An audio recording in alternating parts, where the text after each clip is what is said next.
حضرت عبداللہ بن مبارک سے کسی نے پوچھا، آپ نے سبق کس سے سیکھا؟ آپ نے فرمایا، میں نے ایک غلام سے سبق سیکھا۔ حضرت عبداللہ بن مبارک فرماتے ہیں، میں نے ایک غلام خریدا۔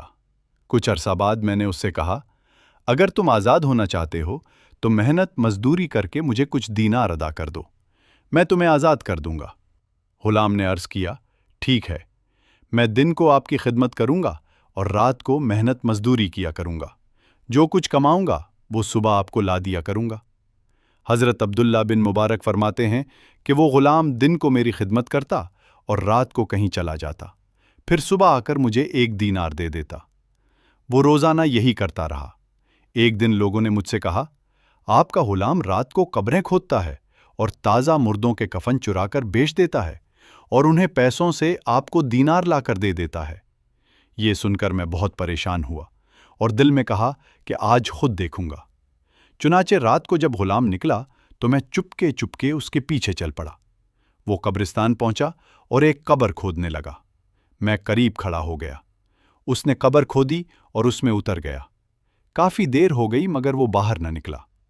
میں نے آگے بڑھ کر دیکھا تو وہ قبر نہیں بلکہ ایک گدھا تھا۔ وہ ٹاٹ کا لباس پہنے ہوئے، ہاتھ باندھے اللہ تعالیٰ کے حضور کھڑا تھا اور عبادت اور ریاضت میں مشغول تھا، اپنے رب کو منا رہا تھا۔ صبح کے وقت وہ گھرے سے نکلا، اسے مٹی ڈال کر بند کیا اور مسجد کی طرف چل پڑا۔ میں بھی اس کے پیچھے پیچھے گیا۔ نماز سے فارغ ہو کر وہ دوبارہ اللہ کے حضور کھڑا ہو گیا، ہاتھ اٹھائے اور عرض کی، اے میرے مولا، رات ختم ہو گئی ہے، اب میرا مالک مجھ سے دینار مانگے گا۔ حضرت عبداللہ بن مبارک فرماتے ہیں کہ میں نے دیکھا کہ آسمان سے ایک نور اترا، وہ نور دینار میں بدل گیا۔ اس غلام نے وہ دینار اٹھا کر اپنی جیب میں رکھ لیا۔ میں یہ منظر دیکھ کر اس کے قدموں میں گر پڑا اور کہا، اے جوان، کاش تم مالک ہوتے اور میں غلام ہوتا۔ یہ سن کر غلام چیخ پڑا اور عرض کیا، اے میرے مولا، میرا راز فاش ہو گیا، اب مجھے دنیا سے اٹھا لے۔ اتنا کہنا تھا کہ اس کی روح پرواز کر گئی۔ حضرت عبداللہ بن مبارک فرماتے ہیں کہ چونکہ وہ ٹاٹ کا لباس پہن کر عبادت کیا کرتا تھا، اس لیے میں نے اسے اسی ٹاٹ کے لباس میں دفن کر دیا۔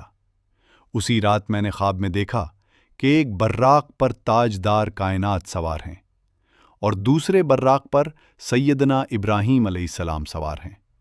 وہ مجھ سے فرما رہے ہیں، اے عبداللہ بن مبارک، تم نے ہمارے دوست کو ٹاٹ کے لباس میں دفن کر دیا۔